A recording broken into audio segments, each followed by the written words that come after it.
नमस्कार साथीहरु, स्वागत छ यहाँलाई इन्फर्मेसन टेक्नोलोजी च्यानलमा। र आज हामी चाहिँ Excel MS Excel Microsoft Excel को बारेमा चाहिँ हामी डिस्कस गर्न जाँदै छौं है। अब जसरी हामीले माइक्रोसफ्ट वर्ड गर्यौं त्यसरी नै यो हामीले एमएस एक्सेल पनि हामीले गर्न सक्छौं है। अब यसको लागि पनि अब डिफरेन्ट वेजहरु छ। जस्तै अब हाम्रो यो स्टार्टमा गएर डाइरेक्ट के लेख्ने भन्दाखेरि माइ एमएस ExceL एमएस एक्सेल लेख्यौं भने यहाँ अब एमएस एक्सेल आउँछ हैन, अथवा यताबाट गए पनि हुन्छ हामी है। यसले यो देखाएन हैन, विन्डोज आर गर्ने अनि यहाँ के लेख्ने ExceL एक्सेल लेखेर गर्यो भने के हुन्छ, यो चाहिँ खोलिन्छ है। अब यसरी खोलिसकेपछि यसरी हामीले अब यो एमएस एक्सेलमा चाहिँ यो हाम्रो एमएस एक्सेल को विन्डो हो है। यसमा चाहिँ हामीले आज चाहिँ के गर्छौं भन्दाखेरि यसको इन्ट्रोडक्सन पार्टहरु गर्छौं है। अब यो चाहिँ माइक्रोसफ्ट कर्पोरेसन युएसए ले बनाएको हो भने अब यसको अब हामीले वर्डमा हेरिसकेछौं है धेरै कुराहरु हैन। अब जसरी हाम्रो वर्डमा पनि हाम्रो फाइल मेनु थियो भने त्यसरी नै हाम्रो यहाँ पनि के हुन्छ, फाइल मेनु हुन्छ है। त्यसपछि यो होम भनेको ट्याब हो, इन्सर्ट भनेको ट्याब हो, यो पेज लेआउट ट्याब हो, फर्मुला के हो हाम्रो ट्याब हो है, डाटा ट्याब हो, प्रिभ्यू ट्याब हो, भ्यू ट्याब हो, डेभलपर ट्याब हो है। यसरी हामीले के गर्छौं भन्दाखेरि डिफरेन्ट ट्याब्सहरुमा चाहिँ हामीले काम गर्छौं। यो कुरा चाहिँ हामीले यस्तो कुराहरु चाहिँ हामीले ट्याब्सको बारेमा चाहिँ हामीले वर्डमा पनि हेरेको थियौं हैन। अब यो हरेक ट्याबहरुमा के हुन्छ, जस्तै अब हामीले पनि वर्डमा पनि यो गरिसकेका छौं है। क्लिपबोर्ड अनि फन्ट अनलाइन, यहाँ चाहिँ हाम्रो के थियो भन्दा प्याराग्राफ थियो, यहाँ चाहिँ अलाइनमेन्ट भन्ने छ, नम्बर भन्ने ग्रुप छ, स्टाइल भन्ने ग्रुप छ, सेल्स भन्ने ग्रुप छ, एडिटिङ भन्ने ग्रुप छ है। अब यति धेरै कुराहरुलाई हामीले चाहिँ के गर्छौं भन्दा अब हरेकको आफ्नै table, illustration, chart, spark lines हैन, filter, links, text group, symbol group, अब पेज लेआउट गर्ने थेम्स हैन, पेज सेटअप गर्ने हामीले धेरै कुराहरु हेरेछौं उसमा पनि हैन। हामी यसमा पनि हेर्छौं स्केल टु फिट, यसै धेरै ग्रुप्सहरुको बारेमा चाहिँ हामीले के गर्छौं भन्दा यसमा हामीले डिस्कस गर्छौं। अब हाम्रो यो एक्सेल भनेको चाहिँ कस्तो हो भन्दा यस्तो कोठा कोठा आउँछ। यो कोठा कोठा भन्नु खोजेको के भन्दा यसलाई चाहिँ के भन्छ भन्दाखेरि स्प्रेडशीट भन्छ। स्प्रेडशीट भन्नु खोजेको के भन्दाखेरि यो चाहिँ टेबुलर फर्ममा हुन्छ है। टेबुलर फर्ममा किनभने यो हाम्रो यसरी यो ठाडो आएकोलाई हामीले कलम भन्छौं है। यो कलम र यता यो हरिजन्टली गएकोलाई हामीले के भन्छौं भन्दाखेरि रो भन्छौं। रो र कलम मिसिएर बनेकोलाई हामी के भन्छौं भन्दाखेरि यसलाई चाहिँ हामीले स्प्रेडशीट माइक्रोसफ्ट एक्सेल भन्छौं है। अब यसको चाहिँ कलमहरु हुन्छ, कलम हेडिङहरु हुन्छ है। जस्तै ABCDEFGH यिनीहरु चाहिँ हाम्रो के भन्दाखेरि कलम हेडिङ हो। तपाईले यो जे मा डाइरेक्ट गरेर लेफ्ट क्लिक गरिदिनु भने के हुन्छ भन्दा यो फुल कलम चाहिँ सेलेक्ट हुन्छ है। यसमा भएको जति फुल कलम के हुन्छ सेलेक्ट हुन्छ भने यो 1 2 3 4 देखाएको चाहिँ हाम्रो के हो, रो हो। त्यो रो हेडिङमा हामीले गएर क्लिक गर्यो भने के हुन्छ भन्दा होल रो नै के हुन्छ सेलेक्ट हुन्छ है।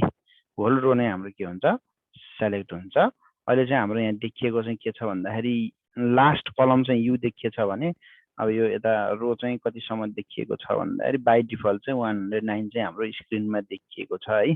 अब यसलाई चाहिँ हामीले के हो 109, अब यसलाई या तपाईले यो स्क्रल गरेर जानु भने जति भने पनि देखिन्छ है यो है। यो लेफ्ट साइडमा यो राइट साइडमा पनि तपाईले यो गर्दै जानु भयो भने यसलाई चाहिँ तपाईले के गर्न सक्नुहुन्छ, तपाईले लास्ट सम्म यहाँ यो एरोमा क्लिक गरिराख्नु भने यो लास्ट सम्म पुग्न सक्नुहुन्छ। अब यो रो र कलमबाट मिलेर बनेको चाहिँ यो के हो भन्दाखेरि एक्सेल हो, एक्सेल सिट हो है। अब यस एक्सेलमा चाहिँ के हुन्छ भन्दाखेरि सिटहरु हुन्छ है। अब जस्तै सिटहरु के हुन्छ, सिट 1, सिट 2, सिट 3। यो चाहिँ बाइ डिफल्ट चाहिँ के हुन्छ त सिट 1, जस्तै मैले यहाँ ए लेखे, यहाँ चाहिँ मैले के लेखे, यहाँ गएर बी नै लेखे, यहाँ नै गएर के लेखे सी लेखे है। अब ए बी र सी है। अब यसरी चाहिँ हाम्रो के भन्दा छुट्टा छुट्टै सिट भयो। यो सिट भनेको चाहिँ एउटा के भन्दा एउटा एक्सेलको एउटा के भन्दा हाम्रो वर्किङ एरिया हो। यसमा चाहिँ हामीले के गर्न सक्छौं भन्दाखेरि काम गर्न सक्छौं है। र यो हामीले के गर्न सक्छौं भन्दाखेरि रिनेम पनि गर्न सक्छौं। जस्तो सिट 1, सिट 2, सिट 3 हैन। सिट 1 मा गएर राइट क्लिक गरेर हामीले के गर्न सक्छौं रिनेम गर्न सक्छौं। अब यसमा हामीले क्लास 7 गर्न सक्छौं हैन। यहाँ के गर्न सक्छौँ, यसलाई रिनेम गरेर क्लास 8 गर्न सक्छौँ। यसलाई पनि हामीले राइट क्लिक गरेर के गर्न सक्छौँ, क्लास 9 गर्न सक्छौँ। अब यसलाई हामीले थप्न छ भने यसलाई हामीले थप्न पनि सक्छौँ है। यहाँ यसमा गएर तपाईँले माउस राख्नुभयो भने, अब यसमा गएर तपाईँ क्लिक गर्नुभयो भने है, यो यसमा गएर तपाईले क्लिक गर्ने आफै यो सिट थपिन्छ है। यो सिट चाहिँ हामीले कतिसम्म थप्न सक्छौँ भन्दाखेरि यसको चाहिँ हामीले अनलिमिटेड थप्न सक्छौँ जबसम्म हाम्रो मेमोरीले यो ऱ्यामले प्राइमेरी मेमोरीले जतिसम्म हाम्रो यसलाई स्टोरेज गर्न सक्छ त्यतिवटा सिट चाहिँ हामीले के गर्न सक्छौँ भन्दाखेरि यसमा चाहिँ एड गर्न सक्छौँ है। त्यतिवटा सिट चाहिँ हामीले के गर्न सक्छौँ, एड गर्न सक्छौँ। र अब यसमा चाहिँ हाम्रो के छ भन्दा यो लास्टको यो बारमा है, स्ट्याटस बारमा चाहिँ के छ भन्दाखेरि यता राइट यसमा चाहिँ नर्मल भ्यू छ अनि के छ पेज लेआउट भ्यू छ। यसैलाई पेज लेआउट भ्यूमा हामीले हेर्न सक्छौँ है। हल्का घुम्दै छ यो हैन। यो चाहिँ हाम्रो कुन भ्यूमा हो, पेज लेआउट भ्यूमा हो। यहाँबाट कुन भ्यू छ, पेज ब्रेक भ्यू छ हैन। यसरी हाम्रो पेज ब्रेक भ्यूमा आयो भने हामी नर्मल चाहिँ कहाँ गर्छौँ अरे, नर्मल भ्यूमा यो यसरी गर्छौँ है। अब हाम्रो यतातिर चाहिँ हाम्रो के छ भन्दाखेरि पर्सेन्टेज छ, यो जुम इन जुम आउटको अहिले 100% छ ठ्याक्कै भने यसको मिनिमम चाहिँ कति हुन्छ 10% छ भने म्याक्सिमम चाहिँ हाम्रो कति पर्सेन्टसम्म जुम हुँदो रहेछ 400% हाम्रो के हुँदो रहेछ यसको जुम हुँदो रहेछ है। अब म यता डिफरेन्ट सिटमा गएँ हैन।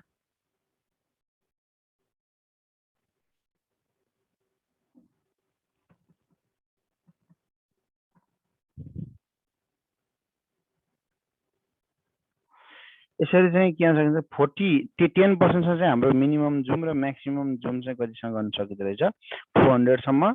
र हाम्रो एमएस वर्डमा चाहिँ कति थियो भन्दाखेरि 10% मिनिमम थियो भने 500 म्याक्सिमम थियो है जुममा चाहिँ। अब हामी यता आइसके पछाडि यो माथि जुन यो फाइलदेखि यहाँसम्मको रेन्ज छ, यहाँदेखि यहाँसम्मको रेन्ज चाहिँ हामी के भन्छौँ भन्दा यो सबैले हामीले यो इन्क्लुडिङ यो के भन्छ यो ट्याब्सहरू सबैले रिबन भन्छौँ हामीले है। रिबन भनेको नचुक्किने हैन। र यस पछाडि हाम्रो अर्को के छ कलम भयो उस भयो हैन। अब यो हाम्रो यो एफएक्स लेखेको चाहिँ के हो भन्दाखेरि यो फङ्सन हो। यसमा हामीले अब म्याथमेटिकल क्याल्कुलेसनहरू हामीले गर्छौँ है, त्यो पनि गर्छौँ। अथवा तपाईँले जहाँ जुन सेलमा क्लिक गर्नुभयो, सरी यहाँ मैले सेल भन्ने कुरा चाहिँ भन्न बिर्सेको रहेछु है। तपाईँको यो जस्तै यो जहाँ तपाईँले क्लिक गर्नुहुन्छ त्यो चाहिँ एउटा के भन्दाखेरि एउटा रेक्टेङ्गुलर बक्स आउँछ, त्यो चाहिँ के भन्दाखेरि सेल हो है, सिएलएल सेल हो। यो सेल चाहिँ के हो भन्दाखेरि यसको यो सेलको नाम चाहिँ यहाँ थिमा आउँछ है। यो नेम बक्स भन्छ यसलाई, के भन्छ अरे यहाँ तपाईँले कर्सर लगाएर राख्नु भने त्यहाँ नेम बक्स भन्ने आयो। यहाँदेखि यहाँसम्मको एरियाको यो रेन्जलाई के भन्छ नेम बक्स। तपाईँले जुन सेलमा तपाईँले क्लिक गर्नुहुन्छ यो देखिएको सबै सानसानो रेक्टेङ्गुलर बक्सहरूलाई हामी सेल भन्छौँ। जहाँ जुन सेलमा तपाईँले क्लिक गर्नुहुन्छ त्यो सेल बक्सको नाम चाहिँ यहाँ आउँछ है। जस्तै यो यान 13 भन्ने आएको छ। यान 13 कसरी आयो भन्दाखेरि एन भन्ने कलमको 13 भन्ने रोको है। एन भन्ने 13 र कोलन भन्ने यो भन्छ नेम बक्समा त्यही आएको छ नेम बक्स। यो नेम बक्समा चाहिँ हाम्रो रो देखिँदो रहेछ भने तपाईँले यहाँ गएर जुनमा क्लिक गर्नुहुन्छ अथवा यो एफएक्समा गएर केही लेख्नुहुन्छ भने हेलो टेस्टिङ द गरेर इन्टर गर्नुहुन्छ भने तपाईँको अघि यहाँ क्लिक गरेर यहीँ आयो कि ठ्याक्कै कतिमा आयो एन 13 मै यो आयो कि। तपाईँले यहाँ अरू सेलहरूमा तपाईँको के छैन भन्दाखेरि यो लेखेको छैन, त्यो यहाँ माथि पनि खाली छ। यही सेलमा गएर क्लिक गर्नुभयो भने यो के हो भन्दाखेरि यो पनि आएको छ। यो यतापट्टि देखिए पनि यहाँ यो क्लिक गरे पनि यो आउँदैन, किनभने यो चाहिँ के छ भन्दाखेरि यो यसैको हो, त्यस कारण गर्दा यो देखिन्न। यसको बारे हामी हेर्छौँ है। जस्तै अब यो जहाँ तपाईँले सेलेक्ट गर्नुहुन्छ त्यो डार्क रेक्टेङ्गुलर बक्सले चाहिँ त्यसलाई के गरेको हुन्छ हेरी घेरेको हुन्छ। यसलाई चाहिँ हामीले के भन्छ भने एक्टिभ सेल भन्छ। जस्तो मैले हेलो टेक्स्टिङलाई मैले स्याट क्लिक गरेँ, यसलाई चाहिँ मैले अब यसको चाहिँ फेरि के छ भन्दाखेरि तपाईँको यो कलमको चाहिँ दुईवटा साइडहरू छ है, यो एन भन्नेको लेफ्ट साइड र एन भन्नेको राइट साइड है। तपाईँले राइट साइडमा गएर यस्तो प्लस आएर लेफ्ट डबल क्लिक गर्नुभयो भने यो चाहिँ के हुन्छ भन्दाखेरि यो टेक्स्ट चाहिँ तपाईँको के हुन्छ त्यसमा ठ्याक्कै फिट हुन्छ है। मैले अलिकति थोरै यसलाई बढाएँ, फेरि यहाँ गएर मैले क्लिक गरेँ है। जस्तै मलाई यताको उस गर्नु छ भने यहाँ डीलाई क्लिक गर्ने, राइट क्लिक गर्ने, डिलिट गर्ने, राइट क्लिक गर्ने, डिलिट गर्ने, राइट क्लिक गर्ने, डिलिट गर्ने। धेरैलाई डिलिट गर्ने भने कन्ट्रोल थिचिराख्ने, जीलाई पनि सेलेक्ट गर्ने, यासलाई पनि सेलेक्ट गर्ने, आईलाई पनि सेलेक्ट गर्ने, जेलाई पनि राइट क्लिक गर्ने, डिलिट गर्ने। अझै अगाडि लानु भने बिसिडिईलाई पनि मैले डिलिट गर्ने, सरी जान्छ। यो अटोमेटिकली यसको यो के भयो सेल नेम चेन्ज भयो, यो बीमा आइपुग्यो है। यसलाई चाहिँ हामीले डिलिट गर्न सक्छौँ र यसलाई हामीले ठुलो सानो बनाउनलाई चाहिँ जुन सेल ठुलो बनाउने सानो बनाउने त्यसको राइट साइडमा गएर यस्तो प्लस आउँछ, त्यसलाई माउस क्लिक गरेर लेफ्ट ड्र्याग गरिदियो भने सानो हुन्छ भने राइट ड्र्याग गऱ्यो भने के हुन्छ यो ठुलो हुन्छ। अब हाम्रो यो लेफ्ट क्लिक गर्दाखेरि लेफ्ट साइडमा लाँदाखेरि राइट साइडको यो उसलाई लेफ्ट साइडतिर लाँदाखेरि सानो हुन्छ, राइट साइडतिर लाँदाखेरि चाहिँ ठुलो हुन्छ भन्ने कुरा चाहिँ हामीले बुझ्यौँ है। अब अन्य कुराहरू जस्तै यहाँ पनि लेख्नु पर्यो, this is the second test we want to do भनेर यसरी गरेर मैले यसलाई क्यारिदिएँ। यहीँ क्लिक गरेर फेरि यसलाई बढाउनु पर्ने हुन्छ है। यसलाई यहाँ क्लिक गरेपछि के हुन्छ यो आफै ठुलो हुन्छ। यसरी चाहिँ हाम्रो के भन्दाखेरि कलमको बारेमा हामीले जान्यो। रो चाहिँ हाम्रो 13 मा छ। यसको नाम चाहिँ यो सेलको नाम चाहिँ E13 हो। यहाँ पनि देखाएको छ नेम भन्ने बक्समा देखाउँछ है। यसको नाम चाहिँ के हो भन्दाखेरि B13 हो। अब यसको नाम चाहिँ के हुने भयो E12 E अनि 12 तपाईले यहाँ पनि हेरेर गर्न सक्नुहुन्छ है। अब मैले भन्नु चाहिँ जस्तो तपाईले यहाँ B13 मा फेरि क्लिक गर्नुभयो, तपाईले यहाँ डबल क्लिक गर्नुभयो भने पछाडिबाट यो आउँछ। यसलाई यसरी ब्याक स्पेस गरेर मेट्न सक्नुहुन्छ। यसरी मेट्दाखेरि यहाँ माथि एफएक्स को पनि मेटिरहेको छ, मुनि पनि के भइरहेको छ मेटिरहेको छ है। जस्तै यहाँ लेख्दै हुनुहुन्छ भने माथि पनि के भएको छ भन्दाखेरि लेखिरहेको छ, माथि पनि लेखिरहेको छ, मुनि मेट्दाखेरि मुनि पनि मेटिरहेको छ है। भन्नु खोजेको कि हामीले कुनै पनि सेलमा हामीले कि त यो फर्मुला बार, यसलाई हामीले के भन्छ फर्मुला बार, तपाईले राख्नुभयो भने के हुन्छ यो फर्मुला बार भन्न आउँछ। कि त फर्मुला बारबाट लेख्न सक्छौँ, कि त त्यही सेलमा गएर हामीले डबल क्लिक गर्न सक्छौँ है। कि त अब तपाईले यहाँ क्लिक गर्ने बित्तिकै तपाईले लेख्नु पाउने भने किन कर्सर आएन, तपाईले F2 फंक्सन कीको F2 क्लिक गर्नु भने तपाईले के गर्न सक्नुहुन्छ लेख्न सक्नुहुन्छ है। यसरी चाहिँ तपाईले के गर्न सक्नुहुन्छ 3 तरिकाले चाहिँ एक्सेल मा चाहिँ एडिट गर्न सक्नुहुन्छ तपाईले यो भित्रको टेक्स्टलाई। यो लेख्ने कुरा त हामीले जान्यौ है। F2 गरेर पनि हामीले के गर्न सक्दैछौँ यसलाई लेख्न सक्दैछौँ।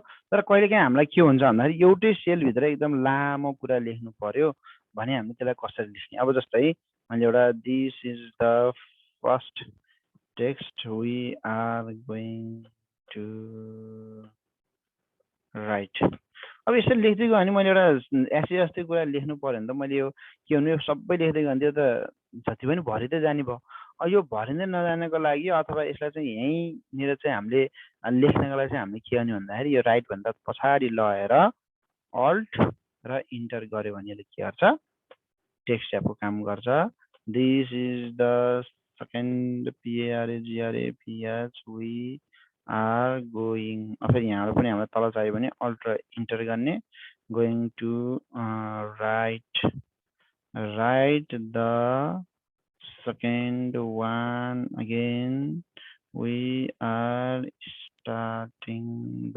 अब यहीँबाट हामीलाई चाहियो भने फेरि alt enter starting the new third paragraph भने यसले के भन्नुभयो यो अलि यो अब यो B13 भन्ने के भन्नुभयो यो रो पनि यसको के भन्नुभयो रोको हाइट पनि यसको बढ्यो, कलमको यो ब्रेथ पनि यो के भयो यसको बढ्यो है।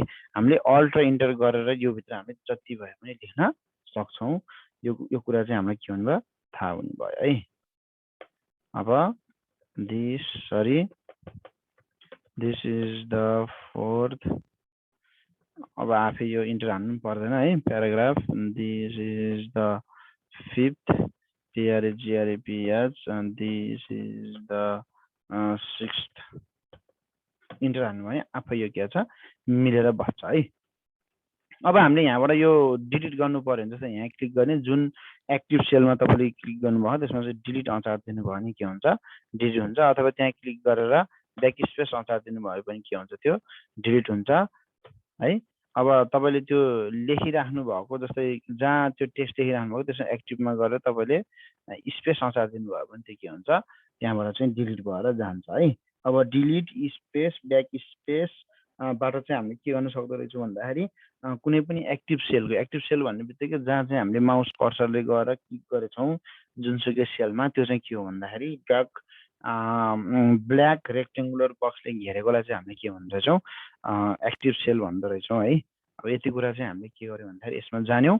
अब यसलाई हामीले अब यो बीलाई हामीले म्यानुअली घटाउनु छ भने जस्तै हामीले म्यानुअली घटाउने यहाँ क्लिक गरेर लेफ्ट तानिदिनु भयो अथवा मैले यहाँ के लेखेको छु यसलाई अटोमेटिकली घटाउनु पर्यो भने यहाँ त्यो राइट क्लिकमा गएर डबल लेफ्ट क्लिक गऱ्यो भने आफै ठ्याक्कै बीमा आफै के गर्ने भयो मिलेर बस्यो है। यसरी पनि हामीले फेरि त्यहाँ गएर यसरी क्लिक गर्नुभयो भने डबल क्लिक गर्नुभयो भने यो आफै मिलेर बस्छ है त। अब यसमा हामीले जस अब धेरै कुराहरू पनि गर्नु छ होइन। अब हामी आज चाहिँ हामी के छौँ भन्दाखेरि स्टार्टिङ पोइन्टमा छौँ है। अब तपाईँलाई यो होम ट्याबभित्रको क्लिपबोर्डभित्रको कट कपी र फर्मेट प्रिन्टर चाहिँ मैले तपाईँलाई केमा पनि सिकाइसकेको छु भन्दाखेरि एमएस वर्डमा पनि सिकाइसकेको छु। मैले त्यसलाई यसो उस मात्रै गर्छु है त। यहाँ कपीमा गएर तपाईँले अब कुनै एउटा नयाँ उस गरेर यहाँ पेस्ट गरिदिनु भयो भने के हुन्छ यो आफै सेलेक्ट भएर बस्छ होइन। फेरि यसलाई पनि तपाईँले फेरि कट गर्नुभयो यहाँ मुनि लगाएर राख्नुभयो भने यसलाई पेस्ट गर्न सक्नुहुन्छ। यो चाहिँ यहाँ आयो। फेरि यसलाई पनि फेरि चाहियो कपी गर्नुभयो भने फेरि यहाँ लगाएर राख्न सक्नुभयो भने यहाँ पेस्ट गरिदिनु भयो भने यता आउँछ। यसलाई चाहिँ कन्ट्रोल त्यो यो हटाउनलाई चाहिँ स्पेस हानिदिनु भयो भने हुन्छ है। यो आफै यो उस चाहिँ यो राउन्डिङ त्यो बक्स आएको थियो त्यो चाहिँ हट्छ है। अब कट पनि जान्यो कपी पनि जान्यो। अब यसको सर्टकट के चाहिँ अब सबैलाई थाहा छ होइन। कन्ट्रोल सी गरेर कन्ट्रोल टी गरिदिने कुनै स्पेस थिचिदियो भने माथिको जान्छ। यसलाई पनि कन्ट्रोल एक्स गरेर यहाँदेखि चाहिँ कन्ट्रोल भी गरिदियो भने के हुन्छ कट हुन्छ। कट र कपीको जहाँसम्म लाग्छ मलाई हामीले वर्डमा पनि धेरै गरेको छौँ त्यस कारणले गर्दाखेरि यो चाहिँ त्यति गाह्रो लाग्दैन। अब हामीलाई यो सबै डिलिट गर्न छ भने चाहिँ हामीले के गर्छौँ जति उसो एरिया हो त्यहाँ लेफ्ट क्लिक गरेर यसरी रेन्ज चाहिँ हामीले के गर्छौँ सेलेक्ट गरेर राख्छौँ है। यसरी सेलेक्ट गर्यो भने के हुन्छ भने हामीले डिलिट गर्न सक्छौँ है। ल अब